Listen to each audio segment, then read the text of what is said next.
ጤና ይስጥልኝ የተከበራችሁ ተመልካቾቻችን፣ ይህ .com ቲቪ ሾው ነው።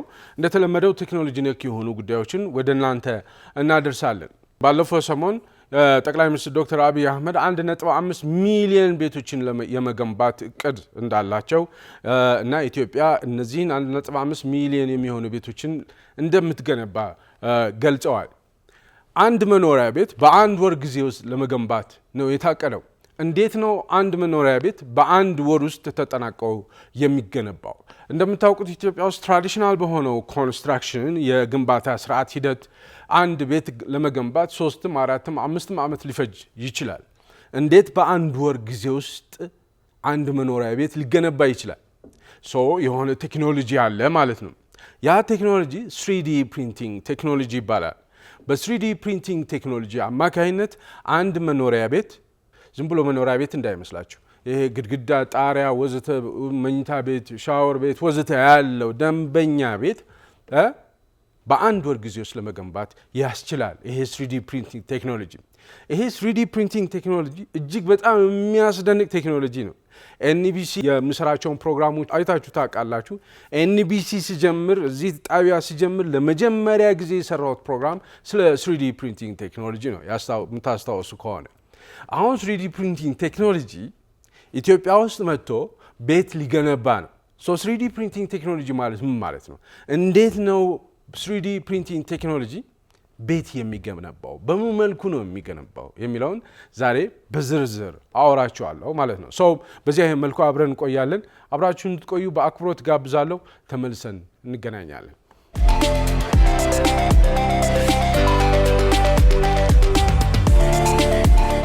ተመልሰናል። የተከበራችሁ ተመልካቾቻችን፣ መግቢያ ላይ እንደገለጽኩላችሁ ኢትዮጵያ 1.5 ሚሊዮን የሚሆኑ ቤቶችን ለመገንባት ታስባለች። አንድ መኖሪያ ቤት በአንድ ወር ጊዜ ውስጥ ለመገንባት ታስባለች። ልብ በሉ፣ አንድ መኖሪያ ቤት G+3 ነው። G+3 የሆነ አንድ መኖሪያ ቤት በአንድ ወር ጊዜ ውስጥ ነው የምትገነባው ኢትዮጵያ። እንዴት ሊሆን ይችላል? 3 ፍሎር ያለው G+3 የሆነ ቤት በስንት ዓመት ነው ኢትዮጵያ ውስጥ የሚገነባው? ትራዲሽናሊ ባለው የኮንስትራክሽን ሂደት ውስጥ በስንት ዓመት ነው ሲገነባ የምታውቁት? ቤት የገነባችሁ ሰዎች ታውቃላችሁ። በ3 ዓመትም በ4 ዓመትም እንደ ፋይናንስ አቅሙ ነው። በእርግጥ በወራትም ሊያልቅ ይችላል። ነገር ግን በአቨሬጅ 2 እና 3 ዓመታት ሊፈጅ ይችላል። አሁን ኢትዮጵያ በአንድ ወር ጊዜ ውስጥ ነው G+3 የሚሆን ቤት ለመስራት ያቀደችው። ምን ማለት ነው? ከጀርባው ቴክኖሎጂ ያለ ማለት ነው። እንደዚህ በፍጥነት እንዲሰራ በጣም ከፍተኛ ኤፊሽንሲ ያለው፣ ከፍተኛ ኳሊቲ ያለው፣ ከፍተኛ ከኮንስትራክሽን ጋር ተያይዞ ያሉ የሪላያቢሊቲ በሉት፣ ስፒድ በሉት፣ ጥራት በሉት፣ ሁሉንም ነገር ማሟላት የሚችል ማለት ነው። በ3D ፕሪንቲንግ ቴክኖሎጂ አማካኝነት ነው ኢትዮጵያ 1.5 ሚሊዮን የሚሆኑ ቤቶችን ለመገንባት ያሰበችው እና G+3 የሆነው አንዱን ቤት በአንድ ወር ውስጥ መገንባት ትችላለች። ስለዚህ ነገር ኢትዮጵያ ለምንድን ነው እንዲህ ማድረግ የፈለገችው?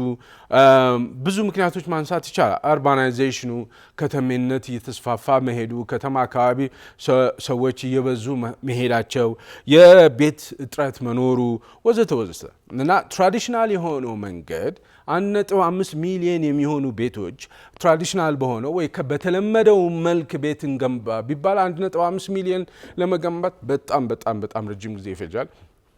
ከፍተኛ የሆነ ወጪ አለ። ነገር በጣም ባነሰ ጊዜ ውስጥ 1.5 ሚሊዮን ቤቶች በመገንባት ከፍተኛ ወጪ በመቀነስ ከፍተኛ ደግሞ ኖሌጅ የሚባለው ነገር፣ ኤክስፒሪየንስ የሚባለው ልምድ፣ እውቀት የሚባለው ነገር ኢትዮጵያ እንዲኖራት ያስችላታል። ኢትዮጵያ 3D ፕሪንቲንግ ፋክትሪስ ወይም ደግሞ የ3D ፕሪንቲንግ ፋብሪካዎችን ኢትዮጵያ ውስጥ ታቋቁማለች። በአጠቃላይ 3D ፕሪንቲንግ ቴክኖሎጂ ይሄ ቤቶችን ለመገንባት የሚያስችሉ የ3D ፕሪንቲንግ ቴክኖሎጂ ኢኩዊፕመንቶች፣ ኢንስትሩመንቶች ወደ ኢትዮጵያ እንዲገቡ ይደረጋል ማለት ነው። 98% የሚሆነው ለዚህ ኮንስትራክሽን የሚያስፈልጉ ግብአቶች በሙሉ እዚሁ ሎካሊ ከኢትዮጵያ እንዲሆን ይፈለጋል ማለት ነው።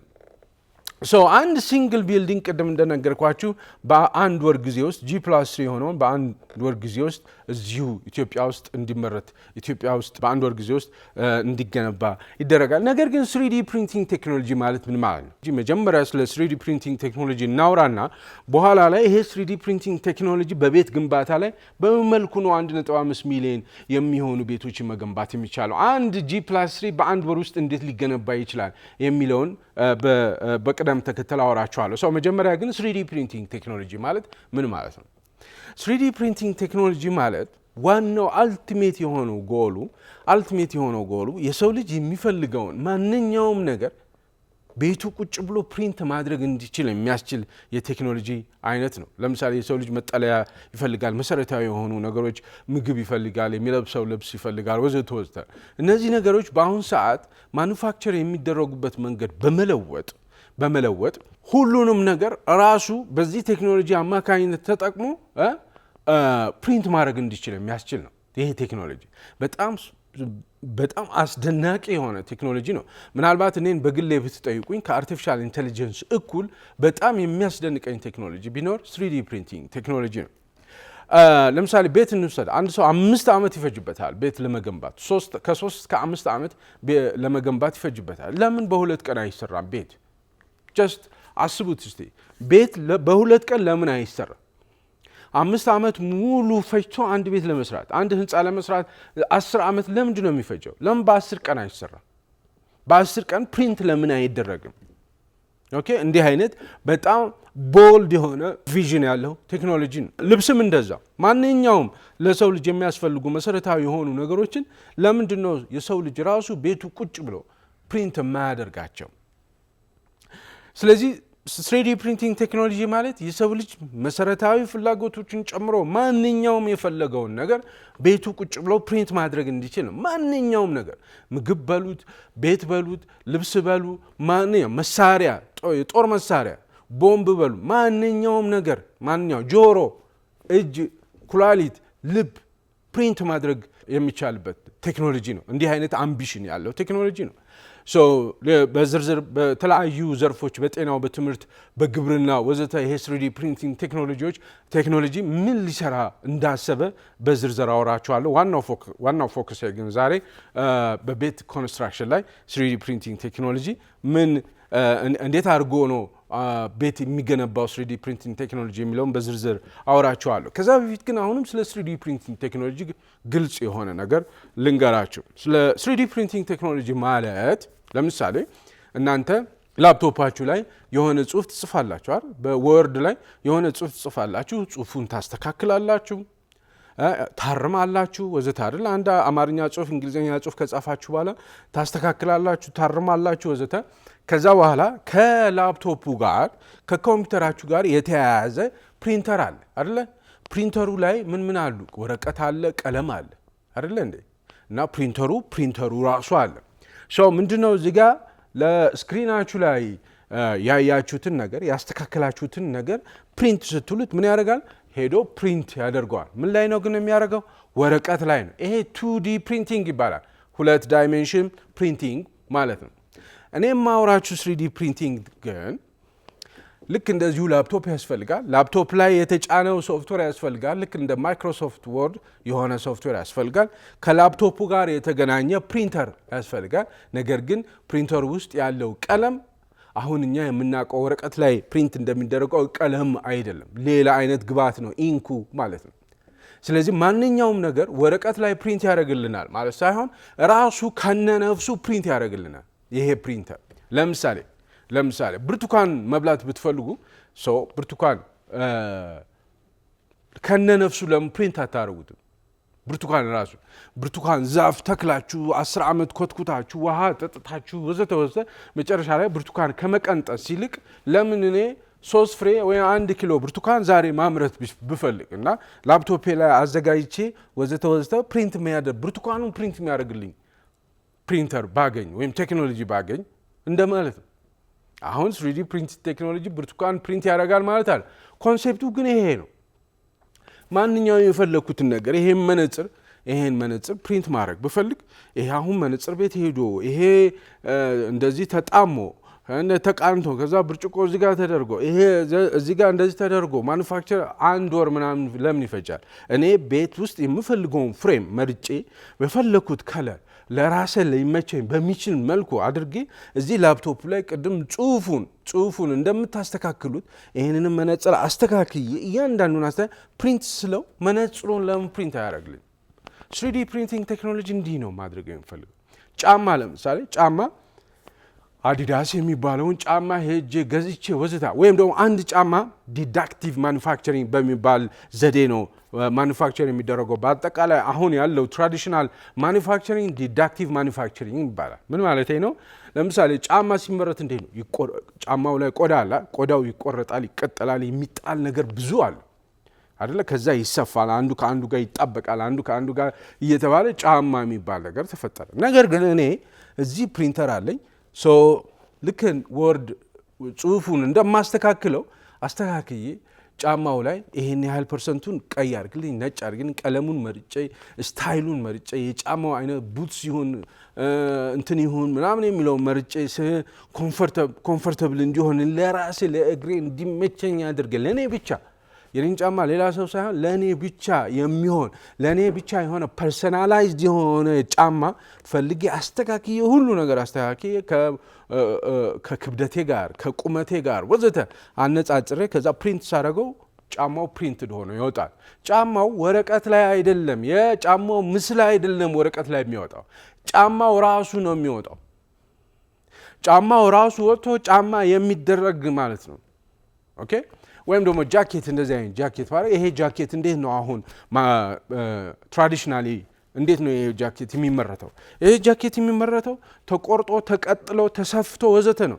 በጣም ብዙ ነገሮች ይጣላሉ። ይሄንን ጃኬት ለመስራት ዋትኤቨር ሸሚዝ ለመስራት ብዙ ተቀጥሏል፣ ብዙ እንትን ነው። እዚህ ጋር ተሰፍቷል፣ እዚህ ጋር ተሰፍቷል፣ ተቀጥሏል። ይሄ የተቀጠለ ነገር ነው። ለምሳሌ ከዚህ በታች የተቀጠለ ነው፣ ከዚህ በታች የተቀጠለ ነው። ይሄ ራሱ የተቀጠለ ነው። ኦኬ።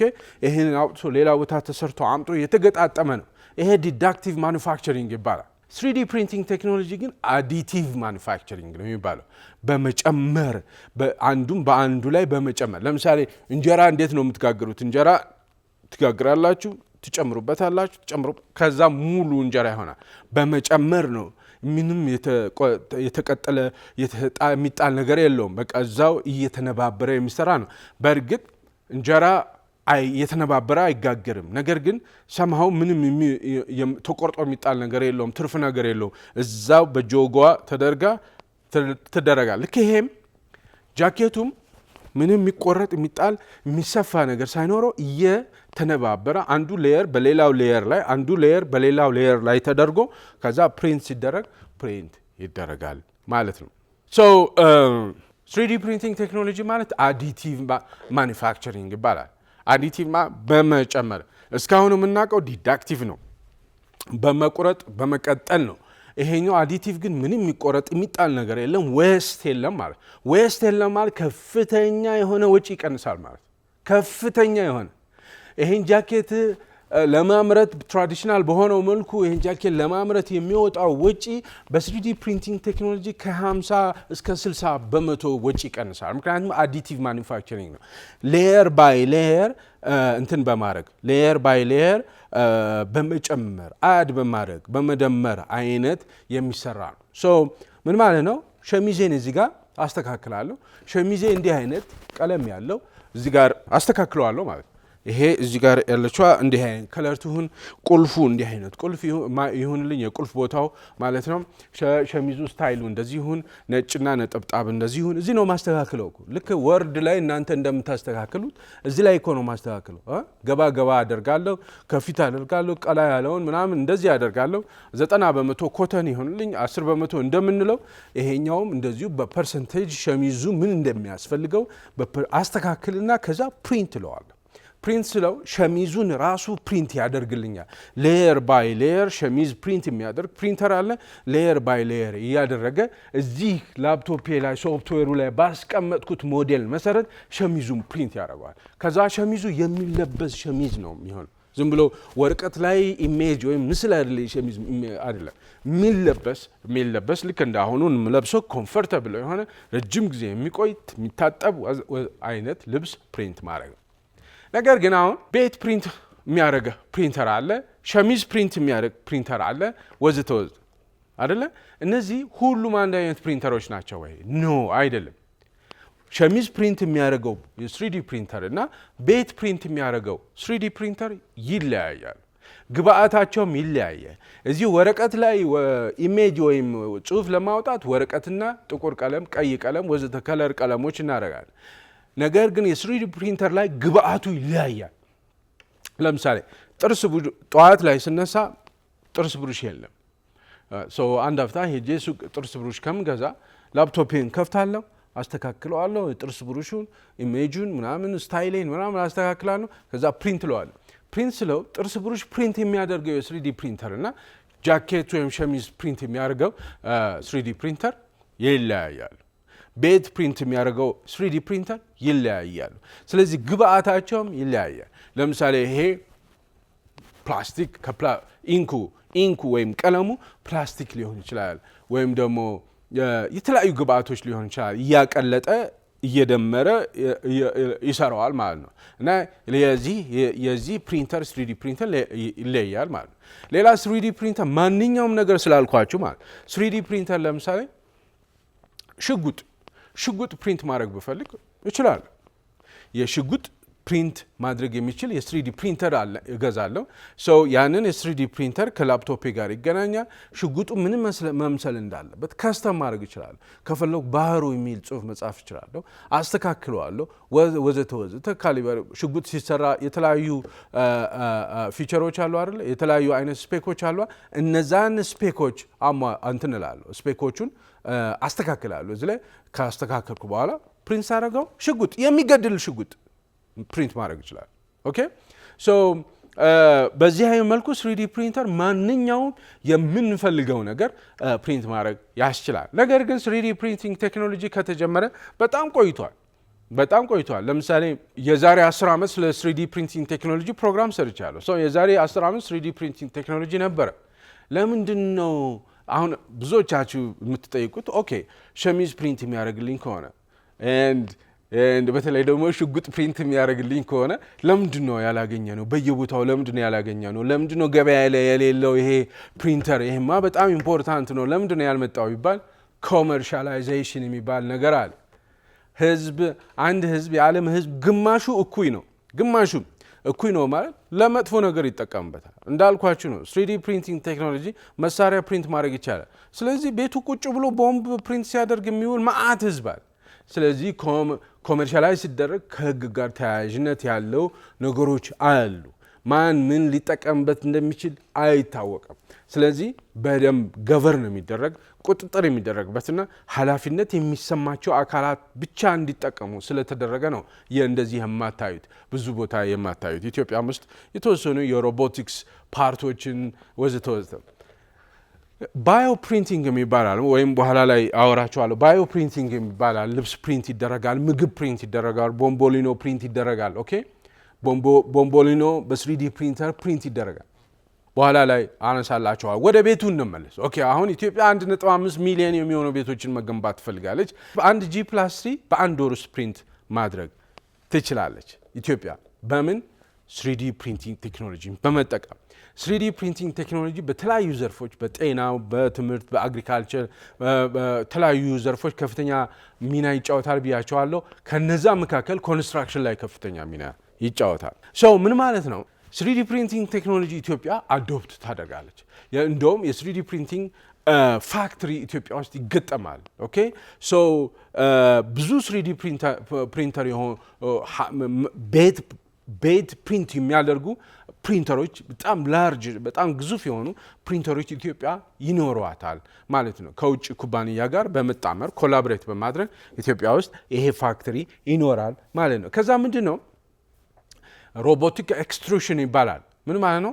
ቤት ምናልባት ምስሉ ላይ ቪዲዮ ላይ እንደምታዩት ቤት የሚሰራው እንደዚህ ሌየር ባይ ሌየር እየዞረ ይሄ ትልቅ ፕሪንተር እየዞረ ሲሚንቶና ኮንክሪት አግሪጌት ነው የሚባለው እንደዚህ እንትን እያለ ያሽከረከረ አንዱ በአንዱ ላይ ያነባበረ ቤቱን ይሰራዋል ማለት አራቱንም ማዕዘን ይሰራል። ከዛ ቤት ውስጥ ሻወር ቤቱን፣ ሽንት ቤቱን፣ መኝታ ቤቱን ምናምን እንደዚህ በተሰጠው ሞዴል ልክ እዚህ ላይ 3D ፕሪንተሩ ከምን ጋር የተያያዘ ነው?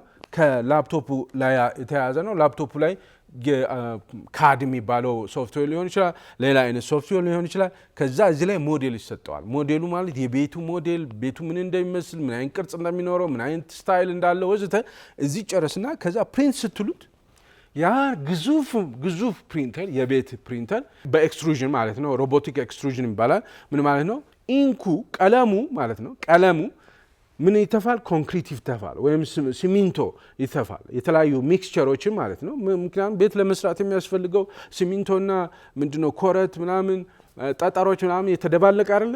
እሱን እየዞረ በተሰጠው እዚህ ሶፍትዌሩ ላይ በተሰጠው መሰረት እየዞረ እንትን ይላል ማለት ነው። ቤቱን ይሰራል፣ ግንቡን ይሰራል፣ ወሉን ይሰራል ማለት አሁን እንደምታዩት ሌየር ባይ ሌየር አዲቲቭ በሆነ መልኩ ማለት እና ምንም አይነት ዌስት የለም። ምክንያቱም ሮቦቲክ ኤክስትሩሽን ስለሆነ ሲሚንቶ አይባክንም። ወይም ሲሚንቶና የጠጠር ውህድ የሆነው አግሪጌት ነው የሚባለው። አግሪጌቱ እንትን አይልም፣ ዌስት የለውም። የሰው ሂውማን ሌበር ይቀንሳል በጣም።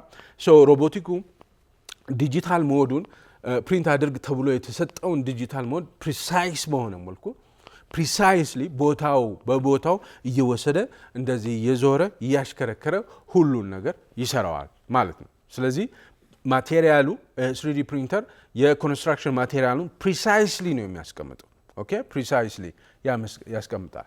ስለዚህ ይሄንን ቤት ለመስራት G+3 የሆነውን ቤት ለመስራት በአንድ ወር ጊዜ ውስጥ ይጨርሰዋል ማለት ነው። ሮቦቲክ ነው፣ ራሱ ነው የሚሰራው። የሰው ኢንቮልቭመንት በጣም አነስተኛ ነው። ዌስት በጣም ይቀንሳል። ከፍተኛ ስፒድ አለው ማለት ነው። ከፍተኛ ፍጥነት አለው። በአንድ ወር ጊዜ ውስጥ ያልቃል ማለት ነው። እዚህ ላይ አሁን የቤት 3D ፕሪንቲንግ ቴክኖሎጂን ብታዩ ላፕቶፕ አለ፣ ሶፍትዌር አለ። ኢንጂነሩ በካድ ሊሆን ይችላል፣ በሌላ የኢንጂነሪንግ ሶፍትዌሮች አማካኝነት በጣም ላርጅ የሆኑ የ3D ፕሪንተሮች አሉ። እነሱን ማዘዝ የሚቻልበት እዚህ ሞዴሉን አስቀምጥልኝ ትሉታላችሁ። ኢንኩን የፕሪንተር ሲባል ማተም የሚባለው ነገር ቀለም መኖር አለበት።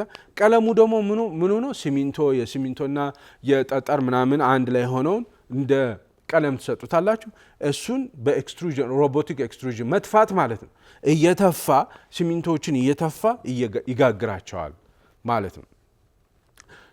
ዲጂታል ዲዛይን አለው የ3D ሞዴሉ። ከዛ ሌየሪንግ የሚባለው በማነባበር አንዱ በሌላው ላይ በማነባበር በዚህ አይነት መልኩ ይሰራል። ከዛ ከፖስት ፕሪንቲንግ ስራዎች ግን አሉ። 3D ፕሪንተሩ ሁሉን ነገር ይጨርሳል ማለት አለ። ለምሳሌ 4 ክፍል ወይም 4 ዩኒት ያለው ወይም ደግሞ 10 ዩኒት ያለው G+3 በሚገነባበት ጊዜ መጀመሪያ ሙሉውን ወሉን ይሰራል። ለምሳሌ የመጀመሪያው እሱ ከሆነ እንትን የተባለው ከዛ በኋላ ክፍል ውስጥ ያሉት በየፍሎሩ ያሉ ክፍሎችን ይሰራል። መኝታ ቤት፣ ሻወር ቤት ወዘተ የሚባሉትን ይሰራል። ከዛ ሁለተኛውን ፎቅ ይሰራል። ሶስተኛውን ፎቅ ከሰራ በኋላ ከጨረሰ በኋላ ግን ሌሎች ማጠናቀቂያዎች ፊኒሺንግ የሚባሉት እንደ ቧንቧ ማስገባት፣ ኤሌክትሪሲቲ ውስጡ ማስገባት፣ ኢንሱሌሽን የሚባለው መስኮቶችን መገጣጠም ምናምን እነዚህ ትራዲሽናል በሆነው መልኩ ይሰራል ማለት። ስለዚህ ሙሉውን በ3D ፕሪንቲንግ የቤቱን ስትራክቸር ቁጭ ካደረጉ በኋላ ቀለም መቀባት ሊሆን ይችላል፣ ወይም ደግሞ መስኮት ማስገባት፣ ቧንቧ ማስገባት፣ ኤሌክትሪሲቲ ማስገባት ወዘተ እና ከስር ደግሞ ከቤቱ ጣሪያ ላይ ከስር ማሳመሪያ ኮርኒስ ነው ምናምን የሚባለውን እነዛን ለማድረግ ግን አሁን በሰው ኃይል ነው የሚሰራው። ዋናው ስትራክቸሩን ማስቀመጥ ነው ማለት ነው። 3D ፕሪንቲንግ ቴክኖሎጂ በተለይ በቤት ግንባታ ላይ ኮንስትራክሽን ላይ በጣም ከፍተኛ የሆነ ሚና ነው የሚጫወተው 3D ፕሪንቲንግ ቴክኖሎጂ። የተለያዩ አይነት ፕሪንቲንግ ዘዴዎች አሉ በ3D ፕሪንተር። ኦንሳይት ኤክስትሩሽን የሚባል አለ። ኦንሳይት ማለት እዛው ቤቱ ጋር 3D ፕሪንተር መጥቶ እዛው ሌየር ባይ ሌየር ቤቱን የሚገነባበት ነው። ኦፍሳይት ፕሪንቲንግ ማለት እና አሴምብሊ ማለት ሌላ ቦታ ፋብሪካ፣ አይ ቲንክ ኢትዮጵያ ያሰበችው እንደዚህ ይመስለኛል። ፋብሪካ ይኖራል፣ የ3D ፕሪንቲንግ ቴክኖሎጂ ፋክተሪ ይኖራል። እዛ የቤቱን ሁሉ ነገር ፕሪንት ይደረግና ተጉዞ እየመጣ አሴምብል ይደረጋል፣ ይገጠማል ማለት ነው። ይሄ እንደዚህ ነው። ኦልተርኔቲቭ ማቴሪያልስ የሚባልም አለ፣ ግን ዋናው ኦንሳይት ኤክስትሩሽን እና ኦፍሳይት ኤክስትሩሽን ይባላል። ምንድነው አድቫንቴጁ? በዚህ አይነት መልኩ ቤት መስራት ምንድነው አድቫንቴጁ? ለምሳሌ ምን አይነት ቤት ቢሆን ነው፣ ምን አይነት ጥንካሬ ቢኖረው ነው ብላችሁ ልታስቡ ትችላላችሁ። ኦኬ በ3ዲ ፕሪንተር የተገነባ ቤት ምንድነው፣ ምን አይነት ቤት ነው የሚሆነው? እንደው ብትደገፉት ሊወድቅ ይችላል ብላችሁ ልታስቡ ትችላላችሁ። ትክክል ነው፣ ይሄ ትክክል ነው። ነገር ግን 175 ዓመታት ሊቆይ ይችላል። ያ ቤት በጣም ጠንካራ ነው፣ ሚስጥ አይበላውም። እርዝኩዌክ ወይም ደግሞ የመሬት መንቀጥቀጥ ላይረብሽ አይነካውም። እሳት፣ ሰደድ እሳት ቢነሳ ሰርቫይቭ ማድረግ የሚችል ነው። ሶ ፕሮባብሊ እኛ እስካሁን ድረስ አይተነው የማናውቀው አይነት ቤት ነው የሚሆነው በጥንካሬው፣ በዲዩራቢሊቲው፣ በቢዩቲው ራሱ በተለይ ፊኒሺንጉ ላይ በጣም ከተሰራ በውበት በምቾት አይተነው ሁሉ የማናውቀው አይነት ቤት ሊሆን ይችላል። አሰራሩ ግን ወሳኝነት ይኖራል። ለማንኛውም ዎሉ ዙሪያውን በ3ዲ ፕሪንተር የተሰራ ዎል ወይም ግድግዳ ወይም አጠቃላይ ስትራክቸር በ3ዲ ፕሪንተር የተሰራ ስትራክቸር 175 ዓመታት ሊቆይ ይችላል። 175 ለምሳሌ አፒስኮር የሚባል ሩሲያ ውስጥ 3ዲ ፕሪንተር አለ፣ ቤት የሚገነባ በ24 ሰዓት ውስጥ 400 ስኩዌር ጫማ የሚሆን ቤት ይሰራል። ይሄ ቤት 175 ዓመታት መቆየት ይችላል። ማለት ከትውልድ ወደ ትውልድ የሚሄድ 175 ዓመት ማለት ስንት ትውልድ ነው? እሱን ማሰብ ይቻላል። ሌላኛው ስፒድ ነው። በጣም በፍጥነት መስራት ይቻላል። ኦኬ ትራዲሽናል የቤት ግንባታ ረጅም ዓመት የሚወስድ በጣም አድካሚ፣ ብዙ ሰራተኛ፣ ብዙ ወጪ፣ ብዙ ዌስት፣ በተለይ ዌስት ነው። ዌስት በነገራችን ላይ ዌስት በጣም ከፍተኛ የሆነ ወጪ አለው። ኦኬ ዌስት ማለት ራሱ ወጪ ነው፣ ነገር ግን የወጪው አማውንት በጣም ከፍተኛ ነው። ፕሪሲሽኑ ሌላው የ3ዲ ፕሪንተር ፕሪሲሽን በጣም ፕሪሳይስ ነው። ሞዴላችሁ ላይ እዚህ ላፕቶፓችሁ ላይ በተሰራው ሞዴል መሰረት ነው የሚያርፈው። እዚህ ሶፍት ሞዴሉ ነው በአካል የምታዩት ማለት ምንም አይነት ዝንፈሳይ ማለት ነው። ከፍተኛ ሌበር ወይም የሰው ኃይል ይቀንሳል። ሬዲዩስድ ሌበር በጣም ይቀንሳል። እንዳልኳችሁ ዌስት ሪዳክሽኑ ከፍተኛ ነው። ሰስቴናቢሊቲውም እንደዚሁ የሎካል ማቴሪያሎችን በመጠቀም እዚህ ሀገር ውስጥ ለምሳሌ ጡቡ ሙኑን ከውጭ የምናስመጣ ሰዎች አሉ። ከውጭ አስመጥተው ቤት የሚሰሩ ሰዎች አሉ የተለያዩ። ነገር ግን አገር ውስጥ ባለ ማቴሪያል አሁን ትልቁ ነገር ይሄ ነው። ኢትዮጵያ የምታስበው 98% የሚሆነው ለቤት ግንባታ የሚያስፈልጉ ማቴሪያሎች በሙሉ ከኢትዮጵያ እንዲሆን ነው። ይሄ በጣም ከፍተኛ ሚና አለው። ኢትዮጵያ ከፍተኛ የሆነ ሚና መጫወት እንድትችል ያደርጋታል። ሌሎች በጣም ከፍተኛ የሆኑ ጠቀሜታዎች አሉት። አይ ቲንክ እንደ ህዳሴ ግድቡ እንኳን ባልለው በጣም ግዙፍ ፕሮጀክት ይመስለኛል። ይሄ ነገር እውን ከተሆነና እውን እንደሚሆን 100% እርግጠኛ ነኝ። በላይፍ ታይሜ ማየት ከምፈልጋቸው ቴክኖሎጂ ከወለዳቸው ፕሮጀክቶች መካከል አንዱ ነው የሚሆነው ማለት ነው። እስቲ በዚህ አይነት መልኩ የዓለም ኤክስፒሪየንስ ምን ይመስላል? ዓለም እንደዚህ ይሰራል ወይ ብላችሁ ብትሉ ለምሳሌ ቅድም እንዳልኳቸው አፒስኮር የሚባል ሩሲያ ውስጥ አለ። በ3ዲ ፕሪንተር ቤት ፕሪንት የሚያደርግ በ24 ሰዓት ውስጥ 400 ስኩዌር ጫማ የሚሆን ቤት በ24 ሰዓት ውስጥ ይሰራል። ይሄ ቤት እስከ 175 ዓመታት ይቆያል። በጣም ስትሮንግ የሆነ ቤት ይሰራል። ዊንሱን የሚባል የቻይና ኩባንያ 10 ቤቶችን በ24 ሰዓት ሰርተዋል። 10 ቤቶችን ትንንሽ ቤቶችን በ24 ሰዓት ውስጥ 10 ሰርተዋል። ይህ ኖቫ የሚባል እንደዚሁ ስሙን በደንብ እንደሆነ አላቅም፣ ፈረንሳይ ሀገር ውስጥ ያለ ኩባንያ ነው። በ3ዲ ፕሪንተር ነው። እሱም በ54 ሰዓታት ቤት ይሰራል። በ54 ሰዓታት። ቴክላ የሚባል ጣሊያን የሚገኝ አንድ ኩባንያ አለ። በሸክላ ነው የሚሰራው። ይሄ እንደዚሁም በ200 ሰዓታት ውስጥ ቤት የሚያክል ነገር ይሰራል። ሪላያቢሊቲው ምን ያህል ነው፣ ዲዩራቢሊቲው ምን ያህል ነው የሚለው ነው።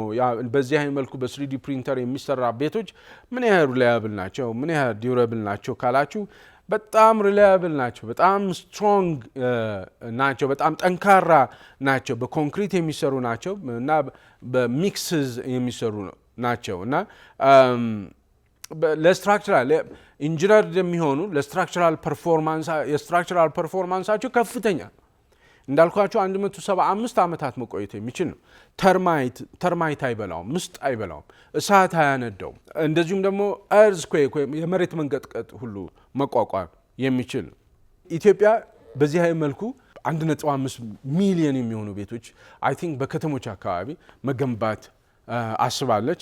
ኤንድ ይሄ ነገር እጅግ በጣም የሚያስደንቅ ይመስለኛል። ነገር ግን ፕሮጀክቱ አልቆ ካለቀ በኋላ ይሄው አልቋል መባሉ አይደለም፣ እንዴት እንደተሰራ ማወቅ ያስፈልጋል። ባለፈው ህዳሴ ግድቡ እንዴት እንደተገነባ አውርቻችሁ ነበር በዝርዝር ምን ያህል ክሬኖች እንደተሳተፉ፣ ምን ያህል ኢንጂነሮች፣ ሲቪል ኢንጂነሮች፣ የሃይድሮሊክ ባለሙያዎች፣ ኤሌክትሪሻኖች፣ ዌልደሮች ምን ያህል ጠጠር ነው የፈሰሰው፣ በምን አይነት መልኩ ነው ግንቡ የተሰራው፣ ግድቡ የተሰራው፣ እንዴት ነው ውሃው የሚፈሰው፣ በምን አይነት መልኩ ነው የሚፈሰው። እነዚህ ነገሮች ስታዩ ነው ወይም በዝርዝር ስታውቁ ነው አንደኛ አፕሪሺየት ማድረግ የሚቻለው፣ ሁለተኛ ማወቅም ያስፈልጋል። በሀገር ውስጥ እንደዚህ አይነት ትልልቅ ፕሮጀክቶች በሚከናወኑበት ጊዜ ሂደታቸውን በዝርዝር ማወቅ አስፈላጊ ነው እና አይ ቲንክ ኢትዮጵያ ውስጥ የሚደረጉ ትልልቅ ፕሮጀክቶችን እየመረጥኩ ያመጣሁ በተቻለ መጠን መረጃ ነው ችግሬ። አሁን እኔ መረጃ እንደ ልብ አለማግኘት ነው ትልቁ ችግር። አቬለብል የሆነ ፐብሊክ መረጃ የለም እና ያስቸግራል እንዲሁ።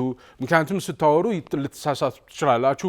አንዳንድ ፊገሮች፣ አንዳንድ ፐርሰንቴጆች፣ ፐርፎርማንሶች ምናምን ስታወሩ ትሳሳታላችሁ። ፐብሊክ የሆነ ኖሌጅ በስፋት የለም። እኛ ሀገር ዌብሳይት የሚባል ነገር የሆነ መስሪያ ቤት እንደዚህ አይነት ፕሮጀክት እየሰራ ነው ብላችሁ ስትሰሙና እዛ መስሪያ ቤት ዌብሳይቱ ስትገቡ ዌብሳይቱ የዛሬ 4 ዓመት ነው አፕዴት የተደረገው። በጣም ትልቅ ፕሮጀክት ግን እየሰራ ነው ያ መስሪያ ቤት። እንዲህ አይነት ችግር አለ። ግን በተቻለ መጠን ኢትዮጵያ ውስጥ የሚሰሩ ትልቅ ፕሮጀክቶችን ብሬክ ዳውን እያደረኩ ለማውራት እሞክራለሁ። እሺ 1.5 ሚሊዮን ቤቶች በአንድ G+3 በአንድ ወር ውስጥ በ3D ፕሪንቲንግ ቴክኖሎጂ ተሰርቶ ምን ያህል ሰው ቤት ሊያገኝ ይችላል ብላችሁ ምናልባት ካሰባችሁ አይ ቲንክ በኔ ካልኩሌሽን 7.5 ሚሊዮን የሚሆን ህዝብ ቤት ሊያገኝ ይችላል። በ2016 የቤቶችና የሰው ቆጠራ የኢትዮጵያ ስታቲስቲክስ ማለት ነው የሃውሲንግ ሴንሰስ የሚባለው አለ አይደለ? በ2019ም የሚኒ ዴሞግራፊክ እና የሄልዝ ሰርቬይ ተደርጎ ነበር እና በአንድ ቤት ውስጥ የሚኖረው ሰው ቁጥር 4.6 አካባቢ ነው ፐር ሃውስሆልድ ማለት ነው። በ2016 እና በ2019 በነበረ የአቨሬጅ ሃውስሆልድ ሳይዝ 4.5 እስከ 5 የሚደርስ ነው። ስለዚህ 1.5ን በ5 ብታባዙት ወደ 7.5 ሚሊዮን የሚሆን ይሄ ኦነር ማለት አይደለም። 1.5 ሚሊዮን ምናልባት G+3 ከሆነ በ3 4.5 ሚሊዮኑ ኦነር ሊሆን ይችላል። ከዛ ውጪ ግን ያለው ነዋሪ ነው፣ ቤት የሚያገኝ ቤት ውስጥ የሚኖር ማለት ነው። ስለዚህ በኔ ካልኩሌሽን 7.5 ሚሊዮን የሚሆን ህዝብ መኖሪያ ሊያገኝ ይችላል። በኢትዮጵያ እንግዲህ ይሄንን የሚያክል ትልቅ ፕሮጀክት አንደኛ ከፍተኛ የሆነ ጥቅም ታገኛለች ኢትዮጵያ፣ ከፍተኛ ኖሌጅ ታገኛለች፣ ከፍተኛ የሆነ ኤክስፒሪየንስ ታገኛለች። ኦኬ ፕሪንቲንግ 3D ፕሪንቲንግ ፋብሪካዎችን ታቋቁማለች። ምን ማለት ነው? ያ ማለት እንዴ ፋብሪካ የ3D ፕሪንቲንግ ቴክኖሎጂ ፋብሪካ አቋቋመች ማለት ኢትዮጵያ ይሄን የሚያክል ፕሮጀክት ማስፈጸም የሚችል አቅም አገኘች ማለት ነው። የ3D ፕሪንቲንግ ቴክኖሎጂ አዶፕት አደረገች ማለት ነው። እውቀት አላት፣ ኤክስፒሪየንስ አላት ማለት ነው። እንዴ በጣም አስደናቂ የሆነ ትራንስፎርሜሽን ነው። ከቤቱ ከ7.5 ሚሊዮን ህዝብ ቤት ማግኘቱ ብቻ አይደለም፣ እውቀት ያላት ሀገር ትሆናለች፣ ኤክስፒሪየንስ ያላት ሀገር ትሆናለች። ፋክተሪ ኢትዮጵያ አፍሪካ ውስጥ የምትገኝ ሀገር የ3D ፕሪንቲንግ ፋክተሪ ታቋቁማለች ማለት ነው። እውቀት በጣም ትልቅ ነው የሚሆነው ማለት ነው። አይ ቲንክ ፋይናንሲንጉ ወደ 3 ትሪሊየን ብር ነው ይመስለኛል። እርግጠኛ አይደለሁም፣ ምክንያቱም ፐብሊክ የሆነ ኖሌጅ የለም። በእጅ አዙር እዚህም የተገኘውን ነገር ነው የማወራችሁ እንጂ ይሄ ፊት ለፊት ማግኘት አይቻልም። ኢትዮጵያ ውስጥ የሚሰሩ ነገሮችን በቀላሉ ማወቅ አይቻልም። ፓርትነርሺፑ የኢትዮጵያ ቤቶች አስተዳደር እና ቦሚት ግሩፕ የሚባል አውስትራሊያ ውስጥ የሚገኝ የ3D ፕሪንቲንግ ቴክኖሎጂ ኩባንያ ከእሱ ጋር ኮላብሬት በማድረግ ይመስለኛል የሚሰሩት። ቤቶቹ እንግዲህ አፎርደብል ይሆናሉ ተብሎ ይጠበቃል። በጣም ከፍተኛ ታይም ኤፊሽንሲ ያላቸው ከፍተኛ የሆነ ስራ እድል ይፈጥራሉ። ኢኖቬሽን ሊደርሺፕ ይፈጥራል። ኢትዮጵያ በዚህ ዘርፍ በአፍሪካ ብቸኛዋ ትሆናለች። ከፍተኛ ልምድ ያላት ትሆናለች። ኦኬ ከፍተኛ ልምድ ያላት ሀገር ከሆነች ይሲ በአፍሪካ ሌላ አፍሪካ ሀገር ልክ እንደ ኢትዮጵያ እንዲህ አይነት ትልቅ የስሪዲ ፕሪንቲንግ ቴክኖሎጂ ፕሮጀክት ላቋቁም እፈልጋለሁ ካለ ኢትዮጵያን ነው የሚፈልገው። ወደ ኢትዮጵያ ይመጣል። ኢትዮጵያ እንድታማክረው ወይም ደግሞ የኢትዮጵያን ኤክስፐርቲዝ ይፈልጋል፣ የኢትዮጵያን እውቀትና ልምድ ይፈልጋል ማለት። ስለዚህ ምን ማለት ነው? ያ ደግሞ ነገ አንዱ ገበያ ከፍተኛ ገበያ ይፈጥርላታል ኢትዮጵያ ማለት ነው። የስሪዲ ፕሪንቲንግ ቴክኖሎጂ ሀብ ነው የምትሆነው ማለት ኢትዮጵያ እና ከፍተኛ ጥቅም አለው። 1.5 ሚሊዮን መገንባት ብቻ አይደለም፣ አፍተርዋርድስ ያለው በጣም ከፍተኛ የሆነ ጠቀሜታ ይኖረዋል። እና ኢኮኖሚክ ስፒል ኦቨሩ ራሱ ኢኮኖሚክ ስፒል ኦቨሩ ማኑፋክቸሪንግ ማቴሪያል እዚህ ማኑፋክቸር ይደረጋል። ለዚህ አይነት ምንድነው ለምሳሌ አንድ ሰርግ ሲኖር ወይም ደግሞ አንድ የሆነ ኢቨንት ሲኖር ማት የሚጠቀመው ሰው ብዙ ይመጣል፣ ብዙ ተጠቃሚ ይኖራል። ብቻ ያንን ኢቨንት ብቻ አይደለም እኮ ወረቀት የሚሰራው አለ። ለምሳሌ ፌስቲቫል በሚዘጋጅበት ጊዜ ለምሳሌ ብራዚል ካርኒቫል አለ፣ በጣም ግዙፍ ካርኒቫል አለ። በ5 ቀን በ6 ቀን ውስጥ 3.5 ወደ 19 ሚሊዮን ነው እንደዚህ 190 ሚሊዮን ነው እንደዚህ ትሰራለች በ5 ቀን ውስጥ ከእንትና ማን ነው ብራዚል። ቻይና እንደዚህ አይነት ፌስቲቫል አላት፣ የቤተሰብ ፌስቲቫል ፌብሩዋሪ ላይ ያ የቻይና ኒው ይር የሚባለው ማለት በጣም ብዙ ቢሊዮን ዶላር ትሰራለች በ7 ቀናት ውስጥ ማለት። ነገር ግን ፌስቲቫሉ ሲሰራ ሁሉም ነገር ይነቃቃል። በሀገር ውስጥ ያለው ብስኩት የሚጠብሰው ይነቃቃል፣ ጫማ የሚጠርገው ይነቃቃል፣ ፖስት ካርድ የሚሸጠው በጣም ቡስት ያደርጋል። ሰዎች ከመስሪያ ቤት አኑዋል ሊቭ ይወጡ በወቅቱ ልክ ፌስቲቫሉ ሲደርስ ከመስሪያ ቤት ስራ ፍቃድ ይወጡና ለአንድ ሳምንት ይሰራሉ። ለአንድ ሳምንት ሰርተው ለአመት የልጆቻቸው ትምህርት ቤት ወጪ ይሸፍናሉ። ልክ ማለት አንድ ነገር ሲመጣ በአንድ ሀገር ውስጥ እንቅስቃሴ በሚደረግበት ጊዜ በጣም ብዙ ነገሮች ይነቃቃሉ። የሀገሪቱ ኢኮኖሚ በሙሉ ይነቃቃል። ሶ 3D ፕሪንቲንግ ቴክኖሎጂ ኢትዮጵያ አዶፕት አድርጋ እውቀት አግኝታ 1.5 ሚሊዮን የሚሆኑ ቤቶች ከገነባች ካሳየች ዲዩራብል መሆኑን ይሄ ፕሮጀክት በደንብ መፈጸም እንደሚቻል ከታየ አፍሪካ የአፍሪካ ሀብ ትሆናለች። የአፍሪካ ሀብ ስትሆን ደግሞ በጣም ብዙ ስራዎች ይመጣሉ። እነዛ ስራዎች ደግሞ በጣም ብዙ ሰዎችን ይቀጥራሉ። ላይፍ ቀስ እያለ ይለወጣል ማለት ነው። በዚህ አይነት መልኩ ነው እንግዲህ ኢትዮጵያ 1.5 ሚሊዮን የሚሆን ቤቶችን ለመገንባት ያቀደችው። አይ ቲንክ ይሄ በጣም ትልቅ ፕሮጀክት ይመስላል። በጣም ኤክሳይቲንግ ነው እና ማየት የምፈልገው ነገር ነው። ልክ እንደ ህዳሴ ግድቡ ማየት የምፈልገው ነገር ነው። ሌሎችም ማየት የምፈልጋቸውና ምናልባት ለእናንተ እንደዚሁ ብሬክ ዳውን እያደረኩ ማቅረብ የምፈልጋቸው ፕሮጀክቶች አሉ። ስችል ፕሮጀክቶችን እንደዚሁ ብሬክ ዳውን እያደረኩ ወደ እናንተ አቀርባለሁ። ኦኬ 3D ፕሪንቲንግ ቴክኖሎጂ ግን ከቤት ኮንስትራክሽን ጋር በተያያዘ ይሄን ይመስላል። ነገር ግን 3D ፕሪንቲንግ ቴክኖሎጂ በቤት የሚገደብ አይደለም። ሌላ ስራዎችን ይሰራል። ለምሳሌ ክሎዝ ፕሪንት ያደርጋል። ቅድም እንዳልኳቸው ሸሚዝ ፕሪንት ያደርጋል። ጃኬት ፕሪንት ማድረግ ይቻላል። ኦኬ ስለዚህ ፋብሪካ በ3D ፕሪንትድ የሆኑ ልብሶችን ማምረት ይቻላል በቀላሉ ማለት ነው። ፉድ ፕሪንቲንግ ምግብ ፕሪንት ያደርጋል። ለምሳሌ አሁን በምግብ ቤት ሄዱና ቦምቦሊኖ ስታዙ ቦምቦሊኖ ወይም ዶናት የሚባለውን ነገር ስታዙ ምንድነው ስኳር ሊኖርባችሁ ይችላል፣ ደም ግፊት ሊኖርባችሁ ይችላል፣ ወዘተ ብዙ ነገሮች ሊኖርባችሁ ይችላል። የቦምቦሊኖ ሚክስቸር ወይም ቦምቦሊኖ ለመስራት የተውጣጡ ያ ቦምቦሊኖ ኮንስቲቱት የሚያደርጋቸው ነገሮች አሉ። ዱቄት አለ፣ ስኳር አለ፣ ጨው አለ፣ ማር ሊኖር ይችላል፣ ቅቤ ሊኖር ይችላል፣ ምናምን ሊኖር ጨው ሊኖር። እነዚህ ነገሮች ለእናንተ ሻይ ቤት ሄዳችሁ ቦምቦሊኖ ስታዙ ከጤናችሁ ጋር የሚሄድ ላይሆን ይችላል። ሰው ቦምቦሊኖ ከመብላት ትቆጠባላችሁ ማለት የት ቦምቦሊኖ መብላት ትፈልጋለህ። በ3D ፕሪንቲንግ ቴክኖሎጂ ግን እናንተ ቤታችሁ ለእናንተ የሚያስፈልግ ስኳር ካለባችሁ፣ ደም ግፊት ካለባችሁ እንደ ጤናችሁ ሁኔታ ታስተካክሉታላችሁ።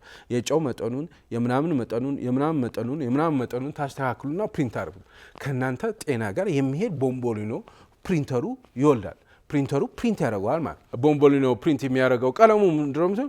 ሊጥ አለ፣ ምናምን አለ፣ እነዚህ ነገሮች አሉ። እነሱን እየተፋ የሌየር ባይ ሌየር ቀስ እያለ እየደራረበ ይሰራል ማለት ነው። ፉድ ፕሪንቲንግ በዚህ አይነት መልኩ ይሰራል። ምናልባት ቀይ ወጥ ፕሪንት ላይ ያደርግ ይችላል። ባዮ ፕሪንቲንግ ደግሞ ይባላል። ሌላ በጣም ግዙፍ የሆነ ሙሉ ለሙሉ በአጠቃላይ የጤናውን ዘርፍ ሙሉ ለሙሉ የሚለውጥ ማለት ነው። የኩላሊት ንቅለ ተከላ የሚጠብቅ ሰው ወረፋ ብዙ ነው በዓለም ላይ። የኩላሊት ንቅለ ተከላ የሚያስፈልገው ኩላሊት ሌላ ኩላሊት የሚያስፈልገው ኩላሊት ዶነር ለምሳሌ አሜሪካኖች በጣም ይቸገሩበታል። አንድ የኩላሊት ንቅለ ተከላ የሚፈልግ አሜሪካዊ 1 ዓመት 2 ዓመት ወረፋ ይጠብቃል። አንደኛ ኩላሊት ዶነር እስኪገኝ ድረስ፣ ሁለተኛ በጣም ብዙ ሰው የኩላሊት ንቅለ ተከላ ይፈልጋል።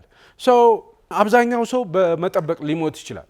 3D ፕሪንቲንግ ቴክኖሎጂ ልብም እንደዛው ሌሎችም የሰውነት አካላት እንደዚሁ ንቅለ ተከላ ላይ ከፍተኛ ችግር አለ። በጣም አደገ የተባለው አሜሪካ ሀገር ውስጥ እንኳን እኛ ሀገር ቀርቶ ማለት ነው። በ3D ፕሪንቲንግ ቴክኖሎጂ ኩላሊትን ፕሪንት ያደርጋሉ። አንዳንድ ኃላፊነት ተሰጥቷቸው በዛ ኃላፊነት መሰረት መስራት ይችላሉ የተባሉ ሐኪም ቤቶች በተለይ በአሜሪካ የ3D ፕሪንቲንግ ቴክኖሎጂ እንዲጠቀሙ የተፈቀደላቸው አሉ።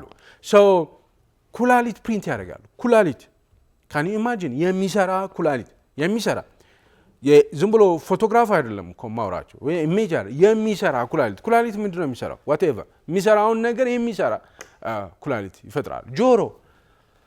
ጆሮ ይሰራል።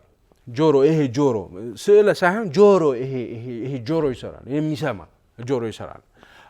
በዚህ አይነት መልኩ ባዮ ፕሪንቲንግ የሚባለው ዘርፍ ደግሞ በ3D ፕሪንቲንግ ቴክኖሎጂ በባዮ ፕሪንቲንግ ወይም በጤናው ዘርፍ የሚጫወተው ሚና በእውነት በጣም የሚያስደንቅ ነው። ለምንድን ነው ይሄንን ነገር የማንሰማው? ምናልባት ከዚህ በፊት ሰምታችሁ ካላወቃችሁ ወይም በዚህ ደረጃ ዝርዝር ነገር ካላወቃችሁ እንዴት አልሰማንም ብትሉ እኛ የምንሰማው ነገር በሙሉ የዓለም ሚዲያዎች እኛን ፊድ የሚያደርጉት በሙሉ የማይረባው ስለሆነ ነው። ወደቀ፣ ተሰበረ፣ ሞተ፣ ተቃጠለ ምናምን የሚሉት ናቸው 24 ሰዓት በነፃ የምንሰማው። እንዲህ አይነት ስራዎችን በጣም ጠቃሚ የሆኑ ስራዎች እንደዚህ አይነት በጣም ሬቮሉሽናሪ የሆኑ ስራዎች ከጀርባ ይሰራሉ።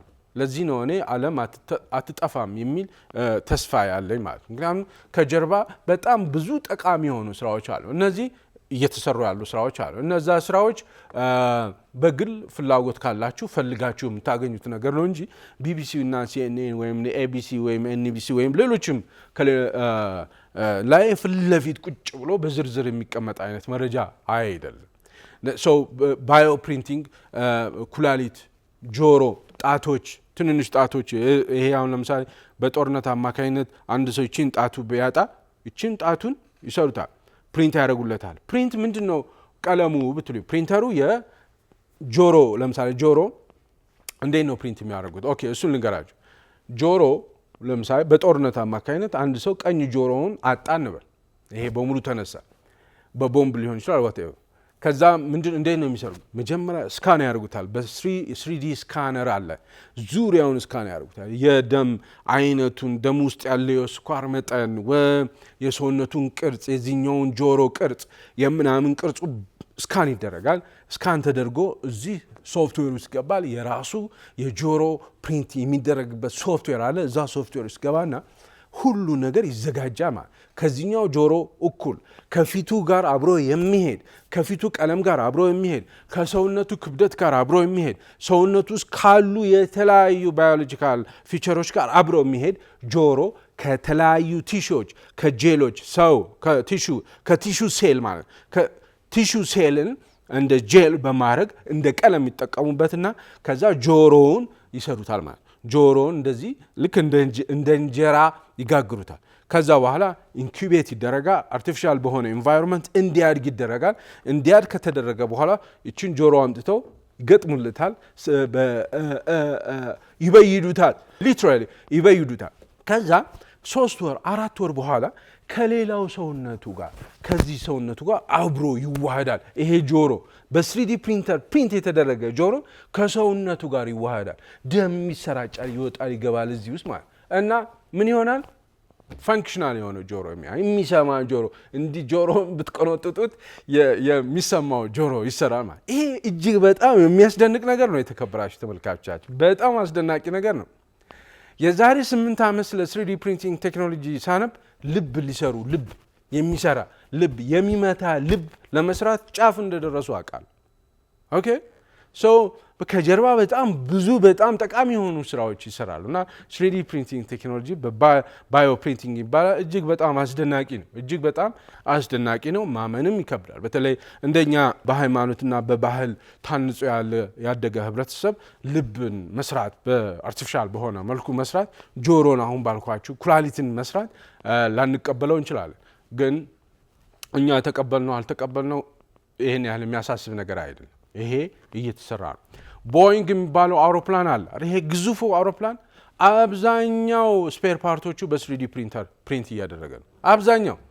አብዛኛዎቹን ሙሉን ማለት ይቻላል በ3D ፕሪንተር ፕሪንት ማድረግ ተጀምሯል። ግን እኛ እናቆም። አንደኛ መራቃችን፣ ሁለተኛ አለማደጋችን፣ ሶስተኛ አለመሰልጠናችን ናቸው። እንግዲህ እነዚህ 3D ፕሪንቲንግ ቴክኖሎጂ የሚሰጧቸውን ጠቀሜታዎች ተቋዳሽ መሆን ያልቻል ነው።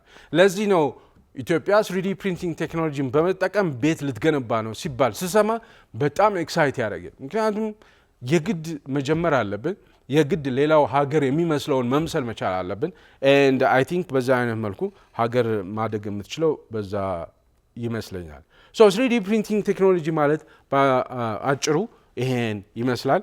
ኤንድ አይ ቲንክ ይሄ 1.5 ሚሊዮን ቤት የመገንባት ፕሮጀክት በ3D ፕሪንት ቴክኖሎጂ እውን እንደሚሆን እርግጠኛ ነኝ። ቤቶቹ ከተሰሩ በኋላ ደግሞ ቤቶቹ እንዴት እንደተሰሩ በደንብ መረጃው ስለሚኖረኝ ያንን መረጃ በማምጣት እንደገና ስለዚሁ ጉዳይ አወራቸዋለሁ። አብራችሁን ስለቆያችሁ እጅግ በጣም አድርጌ አመሰግናለሁ። በሚቀጥለው ሳምንት በሌላው ፕሮግራም እንገናኛለን። እስከዛው ድረስ መልካም ሳምንት።